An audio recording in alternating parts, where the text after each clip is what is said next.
Guys, so magluluto ako ngayon ng ng chili oil. So first time kong magluto ng chili oil. So sinubukan ko. So hindi ko ginamitan siya ng blender kahit may blender dito sa bahay. Kasi sabi nga nila matanggal yung anghang niya pag sa blender mo ginamit. So mas maganda sana sa blender, kaso nga lang nang hinayang naman ako sa blender na gagamitin kasi bago-bago pa siya, hindi pa nagagamit.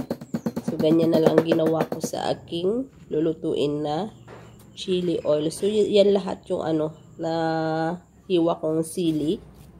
So, madami pa akong hindi na na hiwa-hiwa. So, yung naiwan ay binigay sa mga pamangkin naming may tindahan sa Talipapa kasi may mga sila, panindang sausawan na may sili. So, biniblender daw nila yun. So, sila daw ang kumukuha minsan sa harap kasi nga sayang naman sa daming sili dyan sa harap ng bahay. So, na ako ng bawang. So, ginanyan ko na para mabilis kaysa namang hiwa-hiwain. So, binili ko pala sa Hong Kong yan sa papuntang Taiwo House sa Chunwan. $40. So, okay na siya kasi madali lang ng bawang dyan. Kung ano yung gusto mong tadtarin. Ang kani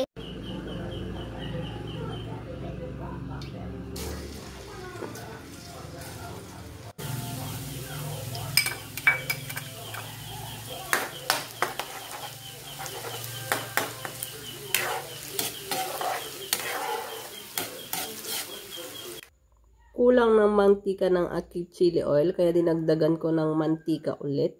So, kung kayo magluluto, bahala na kayo kung gaano kadami. Hindi naman paninda to. Ginawa ko lang. First time na gumawa ng chili oil. Trinay ko. So, okay naman siya. So, asin, bawang, at yung sili lang ang nilagay ko dito. Wala nang iba. Kasi mga iba may sibuyas, may paminta. Pero sa akin, lang, asin, yung bawang. So, sa lahat pala nanonood ng aking video, maraming salamat po sa inyo. Bye-bye and God bless.